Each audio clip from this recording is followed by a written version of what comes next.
have missed one of the biggest changes in our production pipeline. 2 years back, we started a corridor you are working through right now. It's the big start of the pack. Its workings in a nutshell, while all the models and assets are actually made in software like Maya or Blender.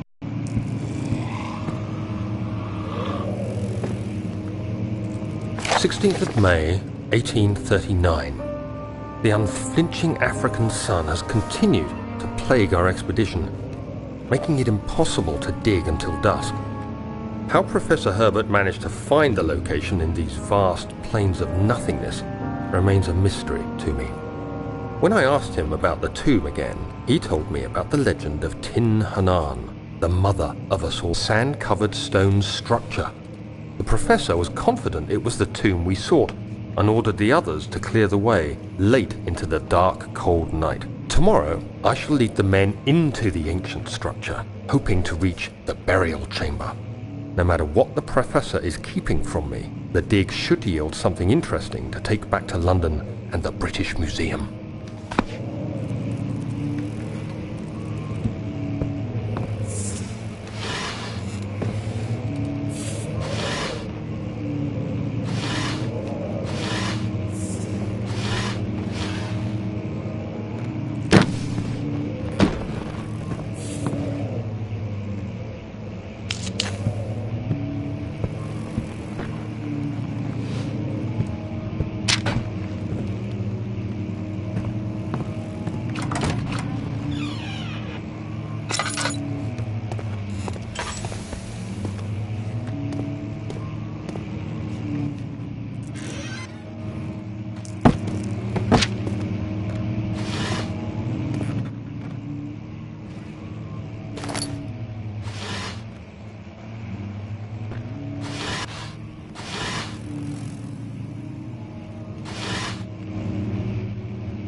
"17th of May, 1839. My hands tremble as I write.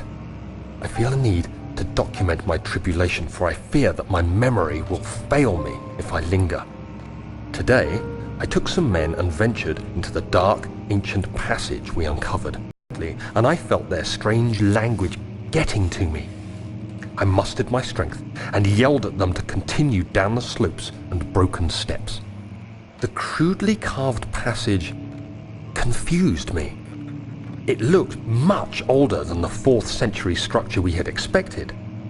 The twisting path emerged into a great antechamber.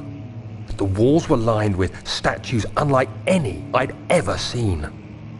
Despite their unearthly quality, I felt a strange familiarity toward them, which haunts me still. At the far end of the chamber, a great slab of stone sealed off whatever lay ahead. I gave the order to raise it, and as I pushed through the narrow space, the heavy stone suddenly dropped, sealing me inside. I was trapped.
When I started writing, I had only outlined the framework for the story and the first few levels in the game design document, so I ended up finalizing a lot of material for the first levels, and then when those were done, we planned out the last 2/3 or so.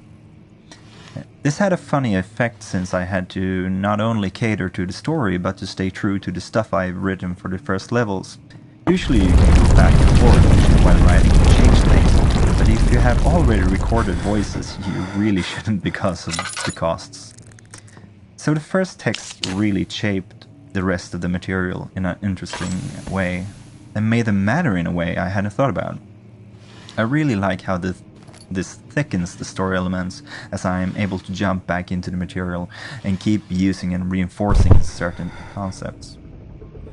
Agrippa is of course the most extreme effect of this method, which grew from a small reference to becoming one of the most important characters in the game.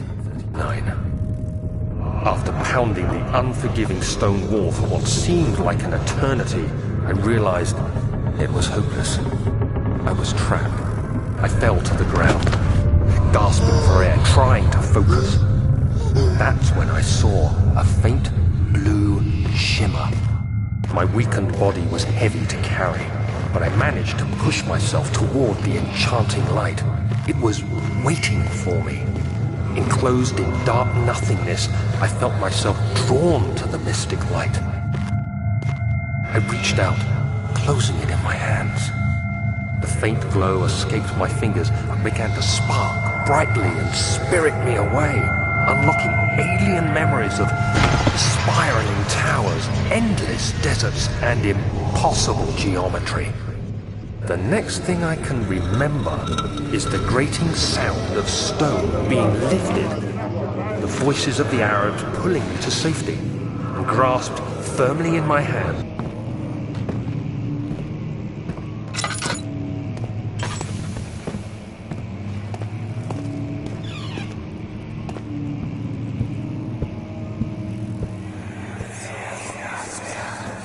Much of the castle is old and hasn't been tended to for centuries. When the shadow arrives, it won't take long until things start falling apart. We're just buying time anyway. Let's do what we can. There isn't much to be done about wars. We should reinforce weak structures. The ground will tremble and there's a risk everything will cave in on us, especially downstairs. Here, and there. Let's get the servants working on it.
When I started writing, I had only outlined the framework for the story and the first few levels in the game design document, so I ended up finalizing a lot of material for the first levels, and then when those were done, we planned out the last 2/3 or so. This had a funny effect since I had to not only cater to the story, but to stay true to the stuff I've written for the first levels. Usually you can go back and forth while writing and change things, but if you have already recorded voices, you really shouldn't because of the costs. So the first text really shaped the rest of the material in an interesting way, and made them matter in a way I hadn't thought about. I really like how this thickens the story elements, as I am able to jump back into the material and keep using and reinforcing certain concepts. Agrippa is of course the most extreme effect of this method, which grew from a small reference to becoming one of the most important characters in the game.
You have to be swift when you activate the first one. You hear that? If it stops, you'll have to start over. Isn't all this a bit excessive? You can never be too careful, Daniel.